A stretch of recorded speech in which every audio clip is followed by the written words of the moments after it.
Welcome back to the Streets is Talking Urban Sports and News. We're going to start off with a special segment. We got a special guest today. Her name is Coy. She's going to be talking about Medicaid. How you doing, Coy? Hey, Hey, how y'all doing? Doing good. Pretty good. Welcome. What's up? So I got a couple questions.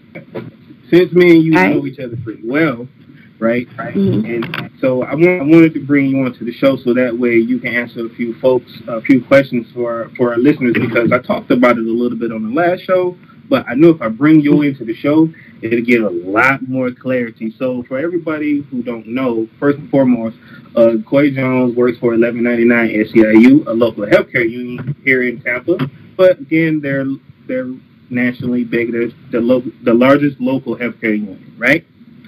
So Coy works in the as a political coordinator, and she's been doing that job for how long now, Coy? I've been a political coordinator with 1189 now. It'll be 7 years, February 26th. So just to give people a little bit background history on Coy, right? She was one of the people who helped organize a march down there when Trayvon Martin got killed down there. She was very instrumental in that. So, but if you want to know more about Coy, I'm going to let her jump in and give you a little bit more detail of her. So, Coy, jump in here and give us a little bit more detail. Awesome. First of all, let me say thank you. I really think it's dope that you brothers are trying to educate the community about an issue that definitely impacts all of your listeners. I'm hoping that through this conversation, we'll get an opportunity to educate folks and then hopefully get them to move to action. So as Joseph said, I am currently the political coordinator, one of two, for the largest healthcare union in the state of Florida. We represent over 23,000 plus members and retirees, all in the healthcare industry, ranging from your dietary units all the way up to like your professional service and tech industry of healthcare. So first, let me just say, healthcare in general is a huge issue within the African American community, within the Black and Brown community period.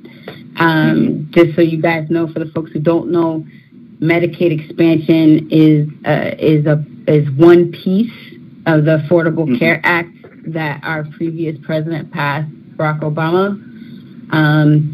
The three-prong approach to the Affordable Care Act was, one, you would have employer buy-in.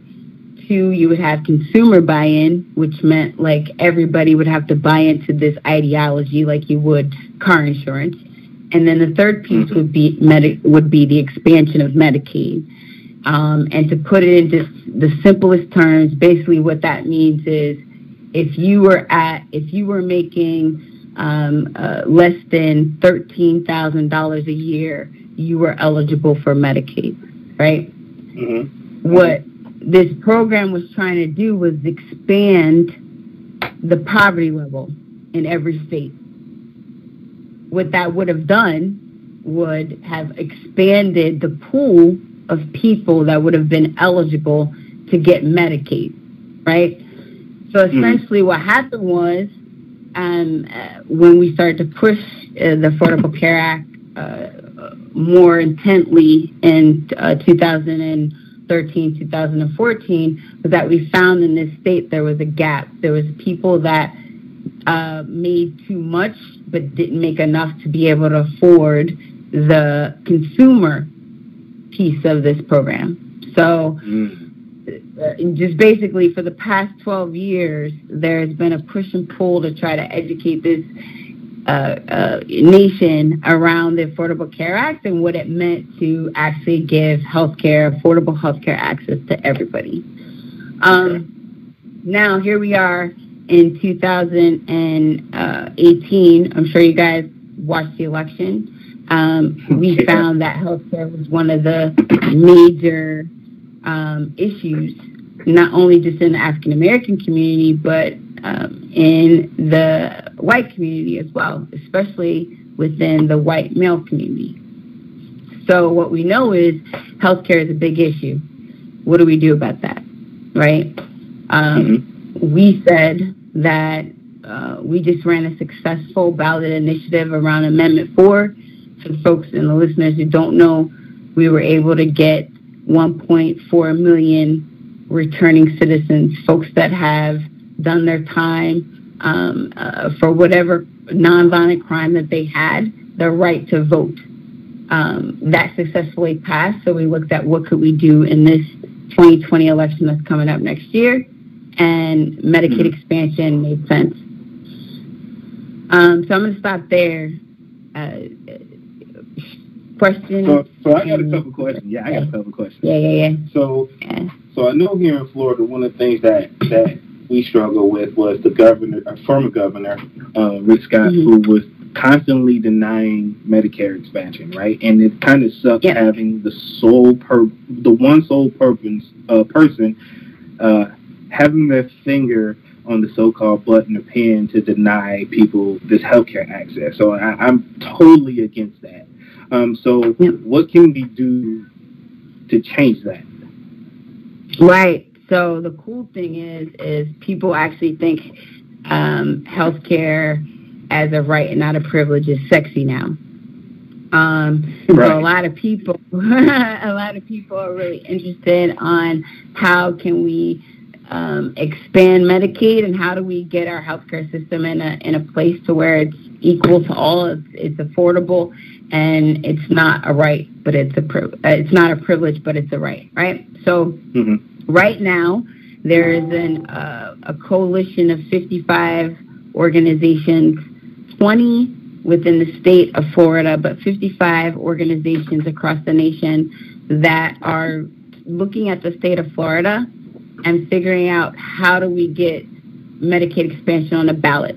So instead of letting our legislative body figure out how we get people quality access to health care, we want to get it to the people, and we want the people to vote on it. And the only way you can do that in this state is you do it through a ballot initiative.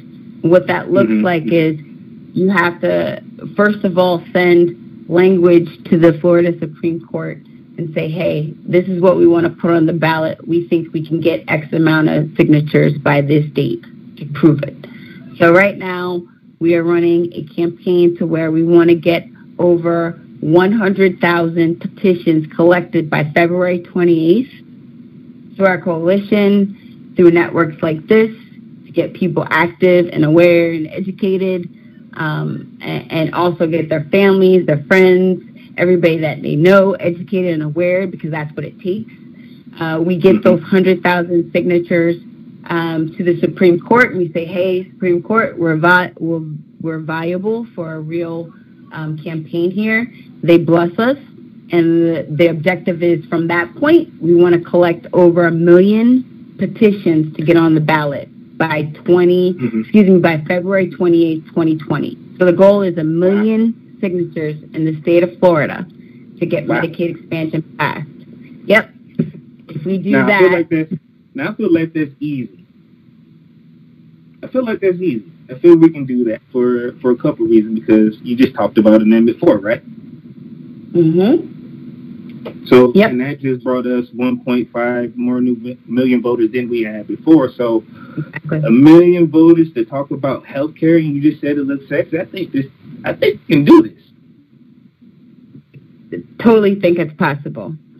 There's 55 organizations right now really focusing in and trying to figure out how we do that. But really, at the end of the day, you can get petitions all day. The large piece of this is education, right? Because in November 2020, we want to make sure everybody that goes to that ballot poll to go cast their ballot, that they're making a vote to pass Medicaid expansion in this state. And in order for any kind of ballot initiative to pass in the state, you need 61 or 60 plus votes for it to be a law. So not only are we going to look at electing potentially a new president to potentially a new state, a United States senator in the state, but we're also looking at actually giving over 700,000 people the opportunity to get quality health care, affordable health care. Well, I think that's amazing. First, I want everybody to know that I am one of those people who have one of those petitions, so I ain't hard to find. You can either put your name in this link, and then I'll get in contact with you, so that way I can get you one of those petitions if you're here locally here in Florida. I will also, if she would like me to, if you're in the Orlando area, because that's where my girl Koi is at, we'll make sure she's able to reach out to you too. So, first and foremost, thank you, Koi, for coming on. I really appreciate you coming. We appreciate your time. Thank you much. Yeah, thanks, Corey. We'll make sure to leave that information at the bottom of the link of the video too. Yeah, please do. And like Joseph, just check in with me. I have actual contact, like spaces that folks can actually walk into an office, go get these petitions, and have a space to where they can drop them off. And they're located in Tampa and St. Pete. So just holler at me and I can get that information for you. Cool. Send that to me. Send that to my phone, because that way our show editor, she would make sure that drops on the show during this segment, so that way it's flashing directly on the screen so people have all that information while this is going. So cool. I really appreciate that. No doubt. Thank you, guys. Have a blessed night. Thank you, Corey. You too. All right. Thank you, Corey, for that message. Make sure everybody get that in. You definitely need it. Medicaid for everyone. We definitely need that. So now we're going to go to the sports section. We're going to start off with the UFC. Suspensions came down for Conor McGregor and Khabib. Pretty sure everybody, did you guys see the fight? The brawl? Yeah, I seen that, Yes. I think it's one of the worst, or probably we'll look at it, best fights ever. After the fight is. It was crazy. Total man. That's the only reason why I watched that fight. Yeah, it was crazy after the fight. I mean, it was two people coming in, but what happened was Conor McGregor got suspended for 6 months, retroactive ban. So from that date of October the 6th, so Conor McGregor got 6 months ban with $50,000 fine. Khabib got 9-month ban and $500,000 fine. And two members of Khabib team who entered the ring was suspended a whole year. Khabib manager is mad about the harsh punishment for his brothers. Khabib is eligible to return July 6th, and Conor can return in April. So my question is, does the punishment fit the crime? John, you want to start off? For Conor McGregor? No, both of them. I mean, I don't see what Conor did wrong. I think he was pretty much defending himself. So I'm still trying to process that piece of it, first and foremost. The other dude, I think when he left the ring, him and his coach, I think I might have said, like, damn, if they doing all this, kick these cats out the country. Forget the ring, kick these cats completely out of the country, because, I mean, damn. When Detroit had when the brawl in the palace happened, we were labeled thugs and everything else, and they just look at this as normal because I guess it's a contact sport. So, do I think the punishment fits the crime? No, because I think they do is 10 times worse, because again, their hands are registered. So, which means if they come up and hit a normal joke, they can literally go to jail, and we ain't talking about misdemeanor, we talking about straight felony time. So, well, I think Khabib, most of his punishment came from his two members, and then Khabib did like go over the ring and punch somebody. If we ain't talking about out this joker for good, I don't see it.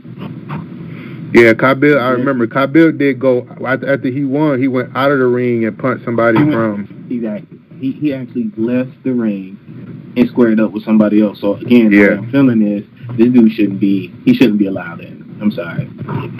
Well, no, I'm not sorry. I actually mean that. Because again, look at what happened when the NBA players went into the stands in the past. Now, granted, they're not MMA fighters. They're not professional boxers. They're just regular NBA athletes. They're normal athletes. But again, they got suspended for a year. But just imagine if it would have been worse. Again, I told you, if you're fighting an average Joe and your hands are registered as lethal weapons, felony charge. The Khabib manager is saying that he's done with Las Vegas, period. Do you think that's true? I hope they is. I guess they'll fight everywhere else but Las Vegas. I guess I ain't missing them because I don't watch it like that. But in this case, I know Conor was talking a bunch of smack, and I just wanted to see what he was talking about and see if he was going to get smacked around, which he did.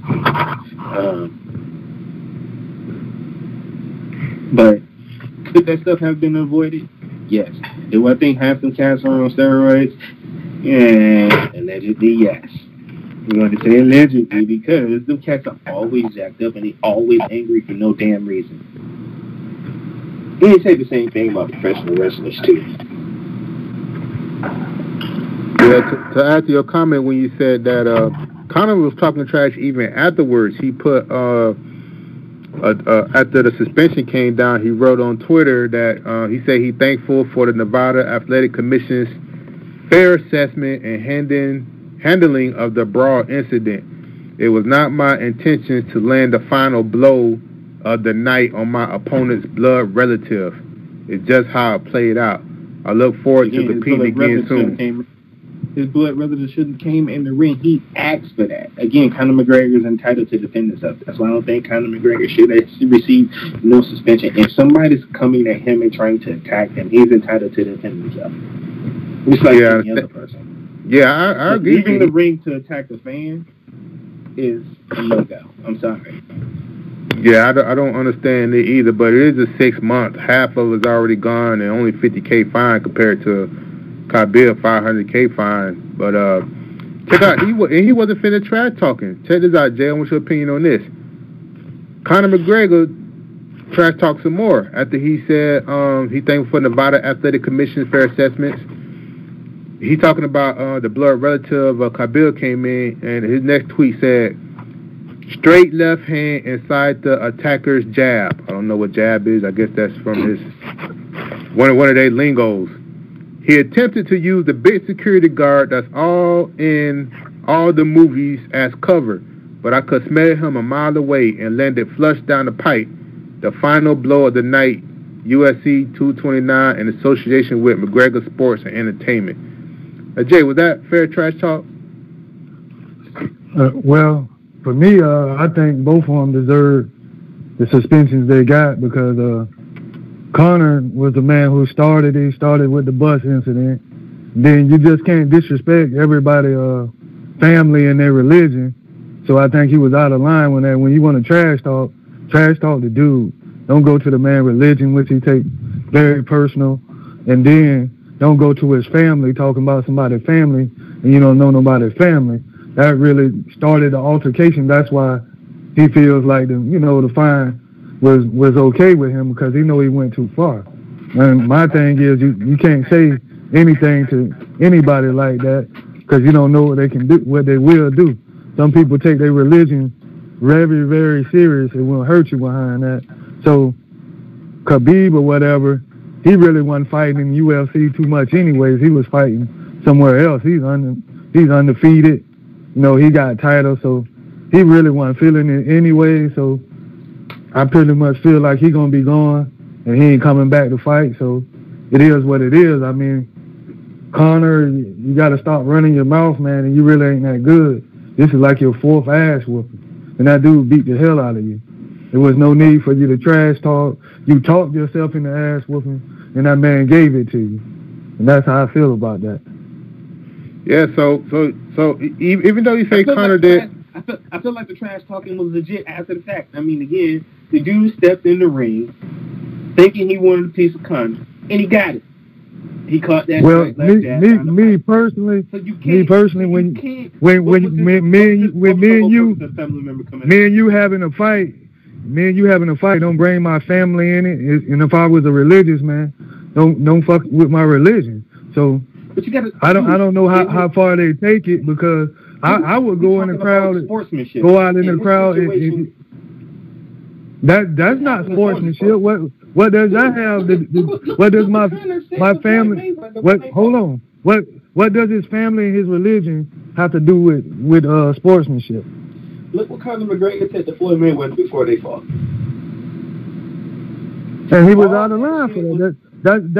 That's why I said. Listen what I said. You can't do that. Did you see anybody of Floyd's people attack anyone No. who tried to come in there and attack? That's why That's why I said specifically. That's why I was specific about what I said. You can't say that just to anybody. Different people take things different ways. Some like the Arabs are very serious about their religion. The Indians, all those guys, they take it to a whole different level. They're willing to die about that. So some things you should leave alone. If you want to pick on a dude, pick on him. He's been told that man to leave that alone. And then that little bus incident, when you throwing shit at people, he crunked this shit up. That's why he know what the time it is. He ain't trying to go against his suspension. He's cool with it. In every show, like wrestling, boxing, UFC, NBA, every show, hell, even baseball, right? And everybody know when baseball, when I say the evil empire, everybody know who that is. Everybody knew who that is, right? So, but in this situation, there's a good guy and there's a bad guy. Conor McGregor's the bad guy. He's the antagonist. That's what he's supposed to do. Yeah, but my thing was, once again, what I'm telling you, people from different countries got different beliefs. Dude's supposed to already know that, dog. Dude's supposed to already know that, because again, if there was he said because he didn't go to jail for that chair throw, did he? I mean, for that no, he didn't. But Conor did. He been warned, that man, to leave his family and religion out of it. If he gives them warning and don't do nothing, then what that make him? No, it's all for hype. The other dude, what I'm telling you, the man was a man of his word. Beating Conor ass in the ring, right? Righteous, absolutely. Jumping over that ring and fighting somebody in the public. Listen, him and his family. I'm gonna tell you this. Hold on, let me finish. Him and his brother had already said, because the disrespect, that they really didn't want to fight in there. Oh God, here you go with this shit. Now you want to take over the entire dominate the entire conversation. Again, here we go again. I don't. Back to the beginning. What beating Conor in the ring makes sense. Jumping out the ring to fight somebody else is stupid. You don't deserve to be in the ring. You don't deserve the license. You deserve to be kicked out. His family member jumping in the ring to fight somebody, stupid. He should have an additional charge for jumping in there because he didn't have any rights in there. I was kind of happy they came. I was kind of happy they came in there and whooped Conor ass. He's lucky. I was kind of happy they came too, because of all the trash talk he was talking. Yeah, he goes too far. Somebody shouldn't did that. But I don't know what went on with him and the dude outside the ring. I don't know who he is. Well, we'll have to ask him why he jumped on the man. So I can't. This is what he said 6 days ago. Kabil said the trainer he jumped on outside the ring, he only jumped on him because he was the only one appropriate age. He said everybody else was too old. The coach was too old, so he went at the trainer because he was like his age, and he was the only one who was, fightable to say. So that's why he went after him. So basically, he just wanted to fight somebody else. See, that's that. Yeah. So if his coach was his age, he probably would have went after them too. Yeah, man. Fuck your argument. What you talking about, Jay? No, that's how I feel. I mean, I respect people's religion and their family. So I think if somebody, I wouldn't give it. Listen, man. Some people don't believe it's a show when you talk about their religion and family. They been warned that man, like, I don't play like that. Conor think he can say what he wants to. Like he was doing all that racist shit with Floyd Mayweather. They had to bring extra security to the fight because of that shit was going on. That shit wasn't just no show. So Jay, hold on. So yeah. Because he knocked out he knocked out Conor, and then he was still in the rage mode because Conor was popping off at the mouth. He's gonna go out and fight the trainer, who looks like was fightable, who had nothing to do with it. Still, we don't know what was said, but once again, what Lamont said, that was his trainer. Was that his trainer? Mm-hmm.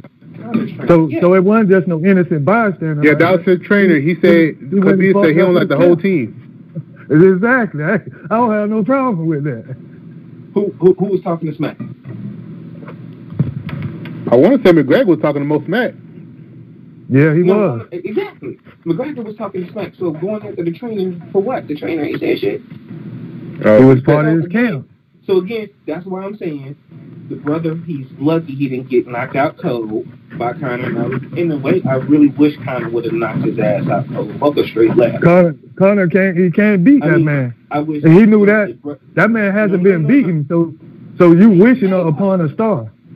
I ain't talking about Khabib. I'm talking about after the fact. When Khabib took his ass out there and fought the trainer, and the younger brother tried to come in there and jump on Conor, and Conor hit him with that straight left. I wish Conor McGregor would lay his ass out with a haymaker and slap his ass, since I know that part now. He should have. What they came in for a fight. A fight is a fight. So can we get on the issue y'all talking about now? What is y'all disagreeing on exactly?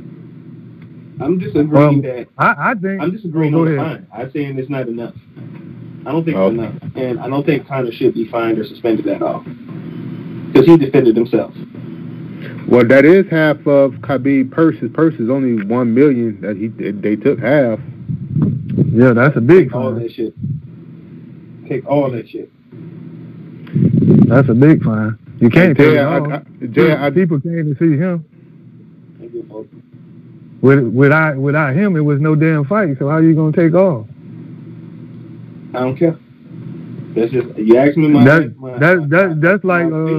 like basically just saying no replaying of the fight, erase our fight on here. Period. If you're gonna do that, take all that shit, and then get all the money back. Is he that sensitive?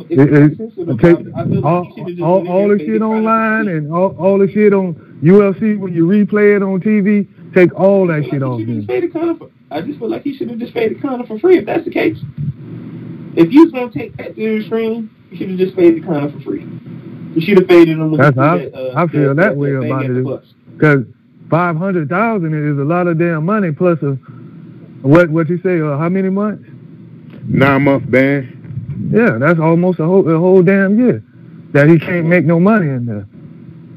Yeah, he ain't making no money there, but he's making money somewhere else. Because just like you say, he's undefeated somewhere else. Yeah, he can go somewhere else.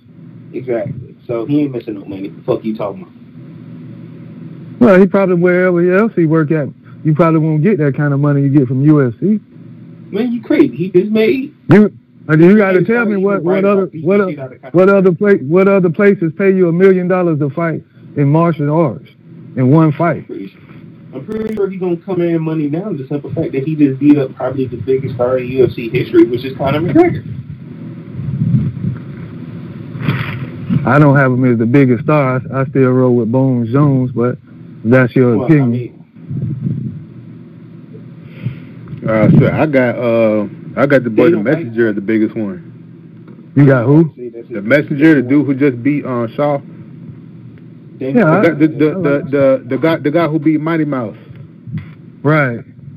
Yeah, I got him as the biggest star. But I gotta ask you a question, Jay. On Twitter, Conor was still talking trash, talking about how he left jab somebody that went in the ring after him. Do he even got room to talk?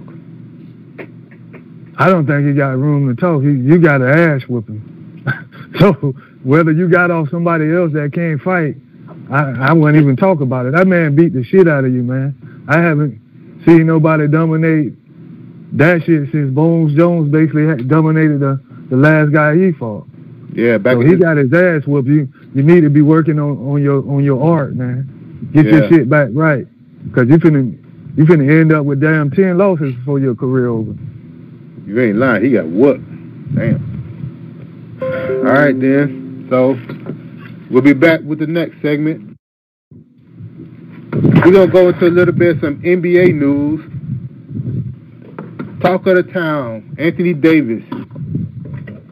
So the Score reports the New Orleans Pelicans are considering the possibility that Anthony Davis has played his last game for the team, regardless of whether he dealt before the February 7th NBA trade line, a source told the New York Times' Mark Stein. What happened was he fractured his finger on his non-shooting hand and hasn't played since January 18th. On top of that, he was completely removed from the Pelicans' introduction video, despite him being in attendance on the sideline. So they pretty much trying to wipe his history already. So I want to ask you, is this the last game for AD? Should he preserve? Should the New Orleans preserve his stock and just sit him out, Jay, for the rest of the year? Well, you know where I stand at this. I think they should go ahead and trade him to the Lakers and get what you're gonna get out from us. I mean, I think we're trying to give him like 3 good players, and it's obvious that he don't want him. Lonzo Ball is garbage. Well, I mean, Lonzo Ball is one of them. So, you know what I'm saying? We're trying to give him Ball and Kuzma and probably, you know, the white center we got that's been playing pretty good. So, I think that's the best deal. Moritz Wagner? Yeah.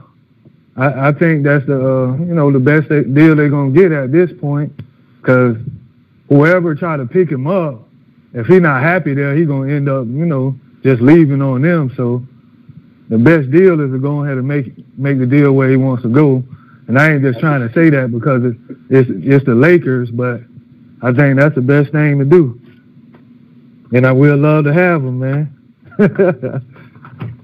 I kind of disagree. I kind of feel like the best move for him is to go to Boston, and they got the most to give up. They got 4 first-round draft picks.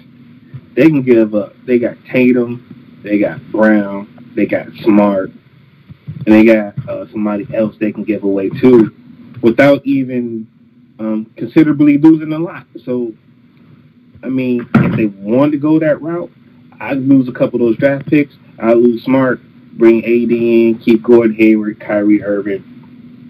Now, I maybe even give up Jaylen Brown, right? And keep Tatum, Horford, and AD together. You have a championship team that can compete with Golden State Warriors. I mean, just think about that. Will be nuts. The dream will be back in effect. It'll be like the old days when they had Rondo, the Truth, Paul Pierce, and KG. Or if you go back to history, when they had the Chief and Larry Bird. I mean, damn, you got a big man that can shoot the 3 and ain't got a problem. Mixed with a point guard who can do what he can do, space the floor without no problems. And the good thing about this, AD doesn't need the ball all the time. With all Gordon Hayward got to do is just pretty much run like Rip Hamilton 99% of the time, and he has wide open baskets. So, AD, be smart. Don't go to LA because LeBron James is over there. That's not going to get you a fucking ring, bro. Be smart. Can I ask you a question? Can I ask you a question on that? Go ahead. So he don't want to play there. So what happens if they do trade him and he don't want to play there? He'll miss his whole season because he's already injured. You don't have to come back unless he want to. Then next year you can get half of AD and then still lose him after that. And then he's going to LA, so Boston will be taking a hell of a blow if that happens. I'm saying, because most of these teams are taking, first of all, he said he wants to win, and he wants to win consistently, right? Look at the star power that's over there that you can still win with. Because granted, you got LeBron. He wants to be in LA, though. That's what he stated. Hold on. I know what he said. You can go to the Clippers if you want to go to LA. Shit. He's going to... Technically, still the same thing. But again, if you want to win consistently, look at that roster up and down. You can still lose games with LeBron James. Hell, they went from fourth place, and he missed what 9 games. And now they're in 9th. So these days, what do superstars do? They go where they want to play at, bro, and that's where he want to play at. That's not going to deter him from not going back to LA when you only get a man for 1 year in Boston. Yeah, I said that about Paul George a couple of episodes too, and that didn't happen. Paul George resigned with OKC. We never seen Paul George make the statement. This man got the statement out there that he want to go to. I never seen it. Paul George did say that, and they caught Magic for tampering. Don't even try. I never seen that. I never seen that. You got to show me. You got to show me. You got to show me his statement when he said that. Rule in on it, please. AD has a statement out there, and he basically. Mark's gonna rule in on it right now. Yeah, I'm looking for a statement. I don't see one as of yet. That's when Magic got the final. You basically talking about rumors. This man had a statement, you telling me? Wait, remember, you telling me Magic Johnson didn't get fined for tampering? Yeah, he tried to tamper with him. Yeah, he'd been tampering with a lot of dudes. And then he tried to tamper with him. Yeah, hold on. But that dude never stated that he was. Let me finish my argument. And then he turned around, and Paul George turned around and said, "I would have went to LA, but LA didn't want me. They didn't come back to me after they tampered with me. They just left me alone." But you don't see them when they going after AD. They didn't give a damn about the tampering fine. They said, "Fuck it, I'm gonna get it. I'm still gonna go after AD." So because the AD thing is already set up, man. He already got the same agent that deal with LeBron. It's set up. You think that's not gonna happen?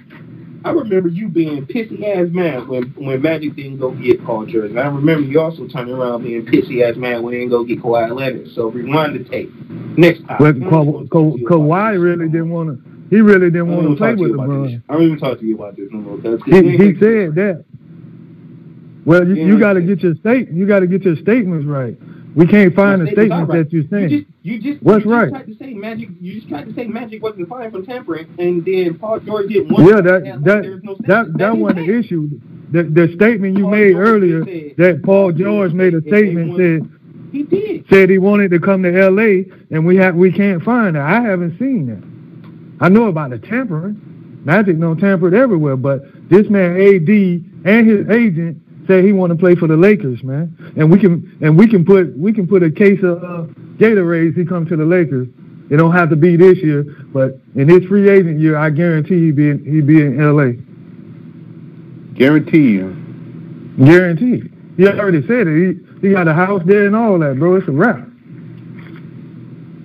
How you know it's not the Clippers? Well, how I know it's not the Clippers, because his agent is LeBron James' best friend. That's how I know that's not gonna happen. And like I said, Junior, I'm willing to bet a case of Gatorade on it. I'm willing to bet a case of Gatorade on it. No matter where he if he gets traded outside of LA, after that his contract up, he will be at the Lakers, and I'll bet a case on him. How you know he ain't going to Oakland? I know him. That's why I'm willing to bet a case on him. I think you mean Golden State, right? Yeah, that's what I was talking about. I'm willing to bet a case on it. It's a fix, man. It's already in. You got Popovich whining about the shit, talking about this unfair. There LA go again, and you know the fix is in, man. It's over with. But will Popovich complain if you go to the Lakers? I mean, that's not really. I don't know what the hell he keep complaining about the Lakers for. He got some kind of Laker beef. Okay, well, one thing for sure, that's going to be the number one NBA news for a whole week up until next week for the before the trade line that's on February 7th. On the boxing welterweight champion, Keith Thurman won against Josito Lopez. I probably butchered his name. So he's unblemished, undefeated, 29-0 with 22 KOs, homegrown from not where we're from, but where most of us live, where all of us live at, some of us from. Clearwater, Florida. But I want to ask, did he deserve to win? Should he have lost?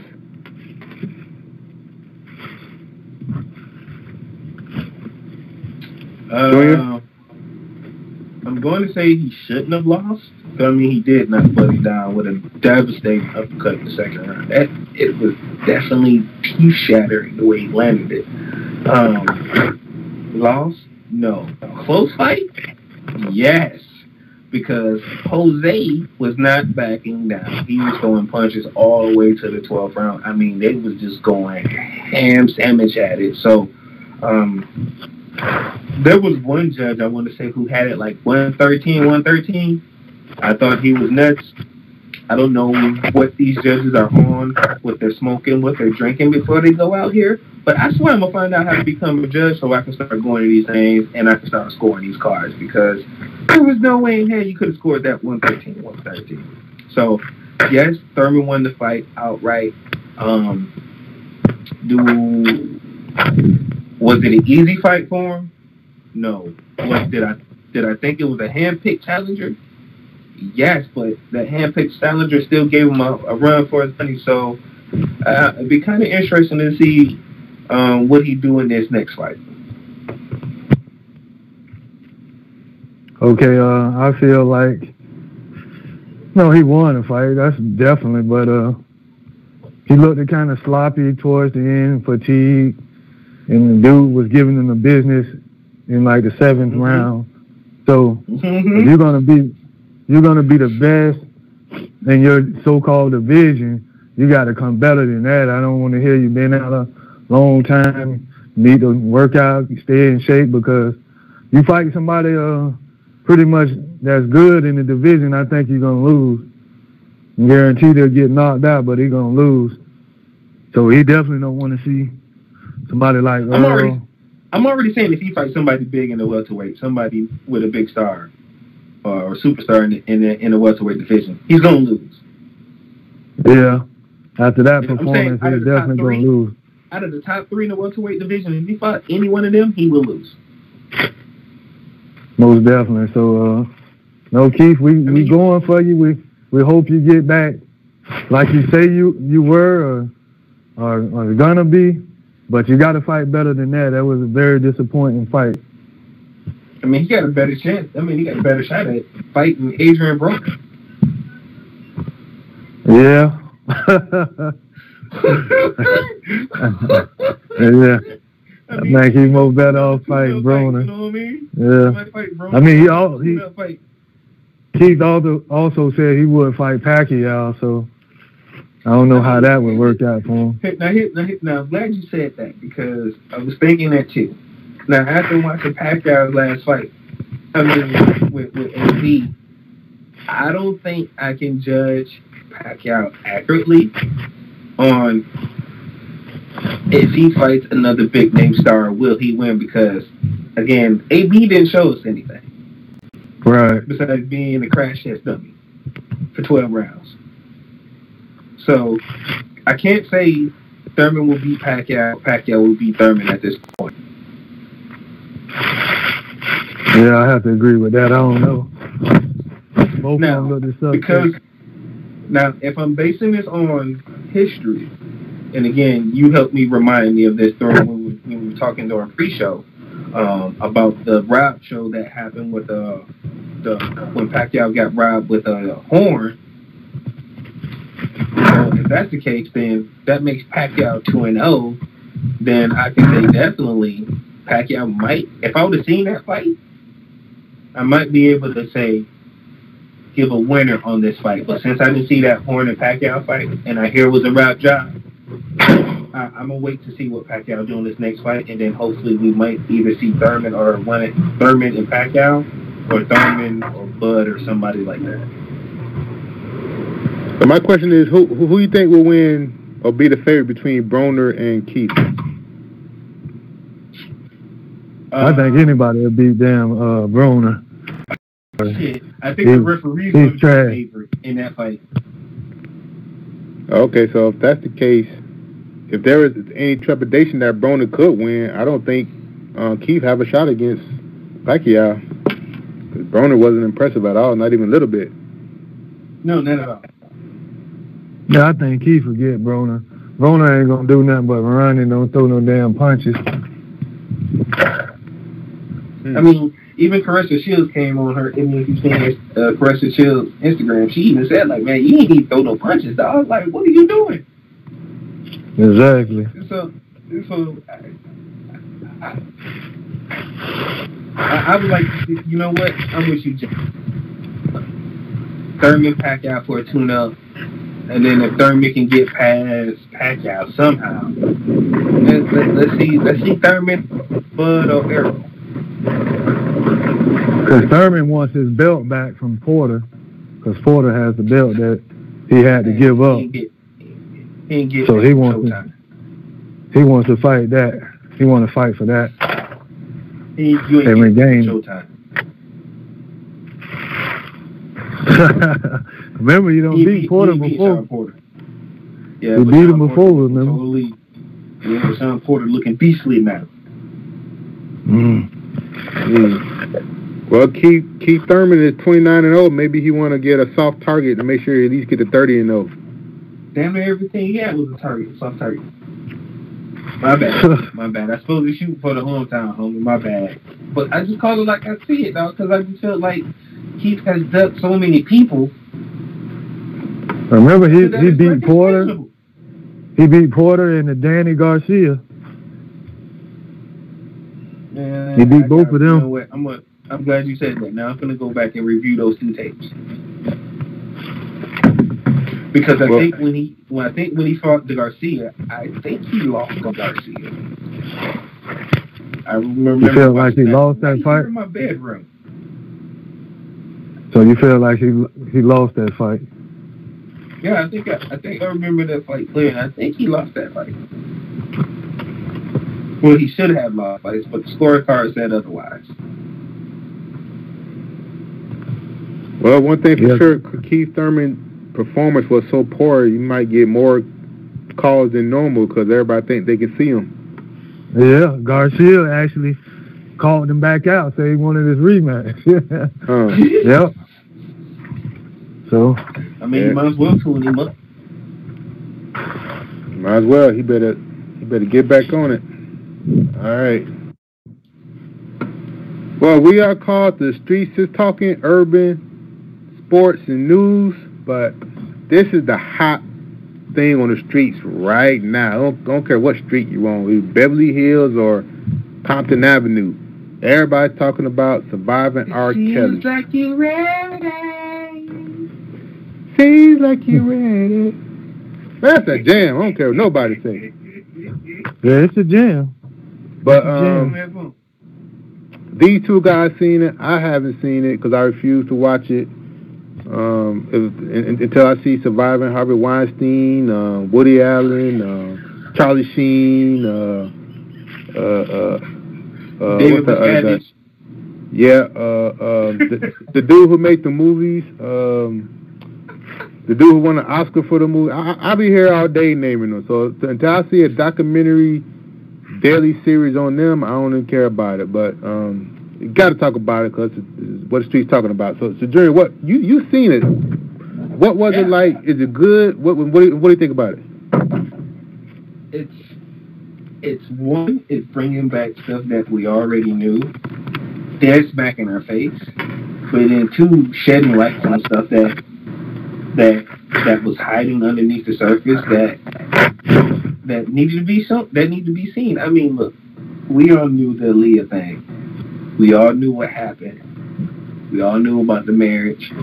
But damn, we didn't know R. Kelly was picking up girls at the young tender ages of 12, 13, 14.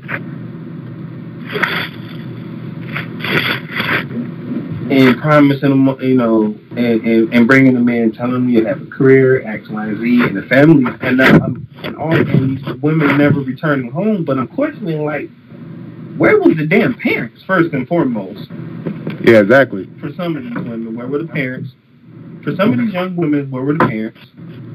And again, to the point where some of these women, I think, were either paid off or they got some type of musical credit, or their family member played in a band and he allowed them to get some type of credit in there or play inside a song. So somehow they were paid off. But it wasn't just young women that was surprising to me, dude. It was some older women too that were brainwashed, locked in a room. Like, dude, can you phantom being locked in a room and you haven't asked somebody, you come outside to get something to eat? But everybody else is out there watching the game and eating chicken wings, and you sitting there asking, can you come out and get something to eat? I mean, now you just heard me just hit the intro, which seems like he ready. I ain't gonna lie. I sat here and I watched all 5 episodes, and I was one of the people who was saying, I think I can separate what he do for music and what his professional life, his personal life was. Because his personal life, I think he's a monster, I think he's an asshole, and I think he needs to be locked up. Let me ask you a question right quick. So, was any of those, do you believe all those stories? Because it's been reported that after that came out, some of them women are looking for book deals. I mean, first of all, before some of these women, before this even came out, there was a girl who quote unquote escaped, and she wrote a book. I got the book. I read it. It was like 92 pages. She described a lot of things. Now the thing about her was she wasn't one of those people who got picked up by R. Kelly. She was a groupie. She pursued R. Kelly, but even the things she did to her just seemed unhuman-like. So that's what I'm saying. So I read that book, and then I'm hearing what these ladies are saying, and then I'm taking into consideration, the Me Too clause and everything else that's going on, and I'm sitting looking like, damn, I can no longer separate what he do personally from what he do with music. So I effectively just completely took all his music out of my phone. Wow, you did? Wow. Yeah. So it was that bad? I felt it was that detrimental to me because, one, I have a daughter. And if he done some of the things that some of these women were saying done to them, and he done that to my daughter, R. Kelly, I'm not the parent that's going to sit back and knock on the door and actively wait for you to show up. No, I'm looking for you every day. So what about, okay, quick question. You know they're supposed to be coming out with a Michael Jackson documentary. Are you going to take his albums, his songs out too? Now, it's possible. Depends on what's said, because with Michael Jackson has already been through this. But when it came down to R. Kelly, every time it came to R. Kelly, it got dragged out so long to the point where it got let go. Like I said, the thing with Aaliyah, the whole thing with him peeing on that girl, he did that shit. We all know he did it. Is that a crime? I don't know how old the girl was. She was underage, bro. She was 15. I don't know. That's a crime when you're under 18. Well, I don't know how old she was. I never seen it, so I don't know. Yeah. She was 15, and she was the legal age of 16 in some states. Well, be careful. He liked them about 14 and under. He was picking them up from the mall. He was picking them up from the schools, picking them up from McDonald's. Like, R. Kelly was a fucking pervert. So was he a habitual pedophile, or yes. all his women adults except for Aaliyah? I'm going to say yes, because again, he's still doing it now. He's still picking up young girls. They're young, but they're still women, as far as I know. Dude, did you not hear me say to the age of 13, as early as the age of 13, 14, 15? That's still under the legal age of 16. Yeah, I understand that. I'm saying when I see him on TV with women, they be in their 20s.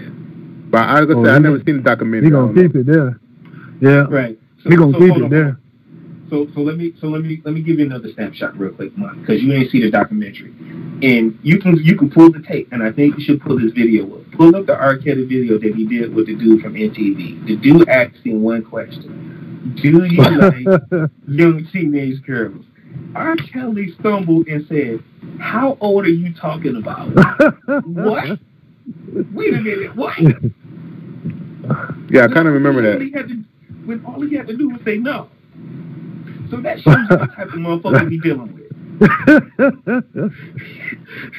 It ain't funny, but I'm laughing about what you're saying. But Jay, you know I'm right, because you ain't jumping in there trying to dispute anything I'm saying. Tell me I'm wrong, bro. I feel the same way you do, because I got a 13-year-old daughter, so I think he a monster. And you know what I'm saying? I do agree that we got to get the white guys too, but I think R. Kelly should be locked up. He used his fame and his money to, rule over young girls. I don't care about the ones that was 18 and older, the grown ones, but the little ones, I think that was fucked up, and I think he should have had his ass whooped and put under a jail. I mean, when I watched the documentary, like Junior said, I felt like I don't want to listen to his shit no more, as hard as it is, because I like his music. It's hard, man. Right. But right. I gotta stick with the shit. I can't fuck with that guy no more. Anybody would mess with a little kid like that and then tape it. You taping what it was, a 14-year-old and a 16-year-old. Yep. And you pissing on them and doing all kind of sexual shit to them. That's just sick, man. You got an older woman and in the bed, and then you got her performing sexual acts on the younger girl, but the older woman don't know she's underage because R. Kelly's telling them the lie about that age. But then she finds out that this girl she's actually underage because this older woman is paying attention to what's going on eventually. So that's what I'm saying. This dude seemed to be sick out of his mind. So, but your point about Michael Jackson went to court. He stood in his truth and was acquitted. R. Kelly ain't never been to court, not that time. R. Kelly's been to court. How to giving him a pass? Yeah, he went to court, but we got to go back to the Aaliyah thing. He went. Only reason why he went to court, but again, only reason why he didn't get convicted because the young girl, her father and the mother. Again, the father, to my understanding, allegedly. Again, we can go back and check the tapes. He gets credit on the song because he plays guitar. Yep. So, if he would have said, "Yeah, that was my daughter," what do you think would have happened? No money for you. So I feel like he pimped his daughter out a little bit. R. Kelly still claims he's innocent from that, right? Wouldn't you? Hell, Harvey Weinstein he got his innocence too. Now, he is. I want to go in the Aaliyah thing. When he got her pregnant, he went and forged a marriage license and put 18 on there. And how old she was, Junior? Like 15? Yeah, 15 or something like that. So, I mean, just doing some crooked shit like that with a little girl, and you 27, he was 27 and she was 15, and you forged some shit saying she was 18 to marry her, trying to get this marriage license so you won't get in trouble about getting a young girl pregnant. That shows what kind of nigga he is. But go ahead. I'm gonna go with Jay. I'm gonna go a step further. Everybody that knew about this should be locked up right next to him. Road managers, yeah, they should. Business partners, anybody who's seen it or witnessed it didn't say anything. Like, these folks had literally said they've come into the studio and seen young girls on this man naked. He got rooms with girls just sitting there on their phones just waiting for him to come in. This stuff is disgusting. Yep. So I mean, his brother even said, "My brother just like young girls." So what? He sure did. So again, I think you should rewatch that interview with the dude from MTV and watch how R. Kelly takes the question in and takes it like if you're a wide receiver and you got a handful of Crisco on your hand trying to catch the ball. You know damn well you ain't finna catch that boy. Yeah, he looked like a sick dude when he was answering that. Like he was mental to it. Because he straight fumbled that boy.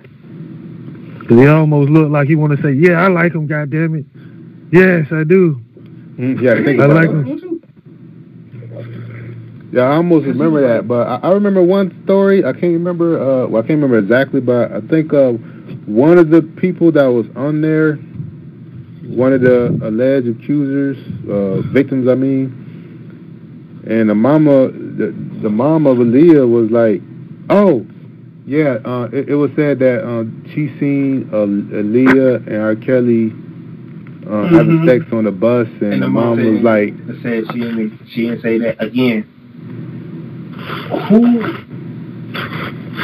Who bankrolled Aaliyah shit early? Again, this is all alleged. I need you to just follow where I'm going on this.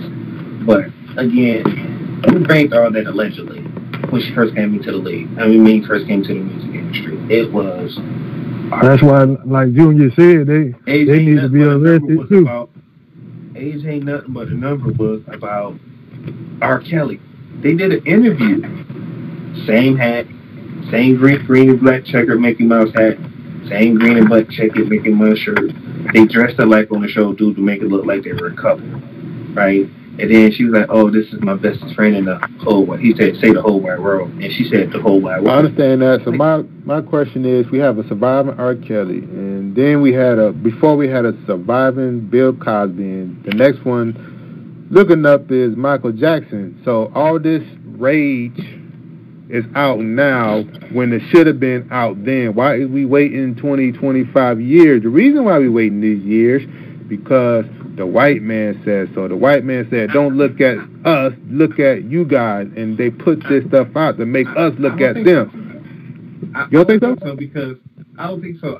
I don't think that's the case, because in Bill Cosby's case, we were looking at Bill Cosby for years. The problem is he had some fire-ass lawyers who understood, every year they had to file a motion to get it delayed. And then one year his lawyer forgot to get that shit signed off and sent off. That's so if you don't think it's the white man deflecting off of them, why is there movies on R. Kelly, Bill Cosby, Michael Jackson, and nobody else?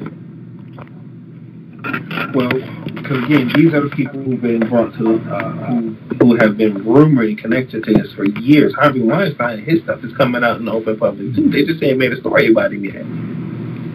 Give him a minute.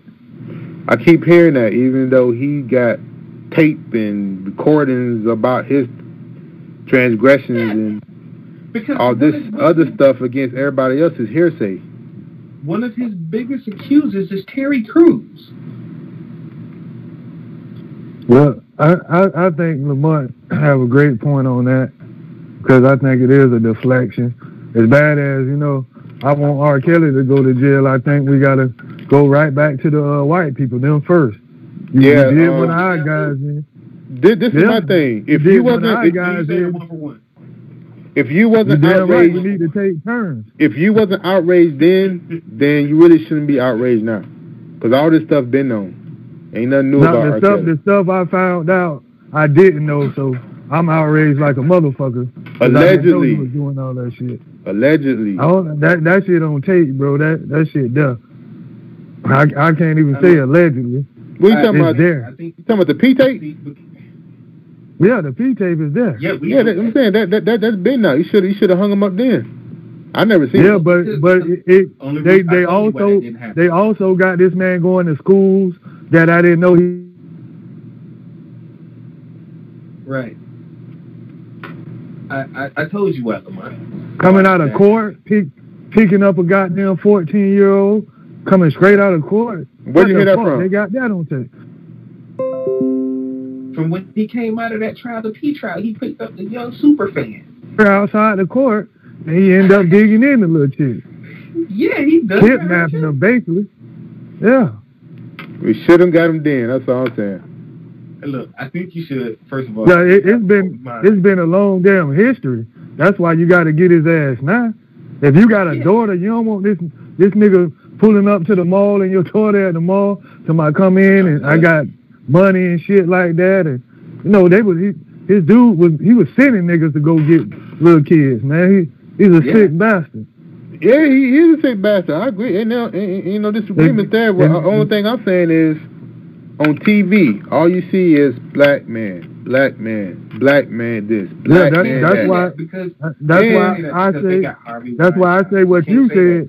We got to go now. We got to go get a white guy. That's something that ain't gonna happen. I agree totally. Wait, hold on. Yeah, I don't think that's gonna happen like that either. I agree with you, but that's what we need to put out there. We need to see y'all go get one of these motherfuckers.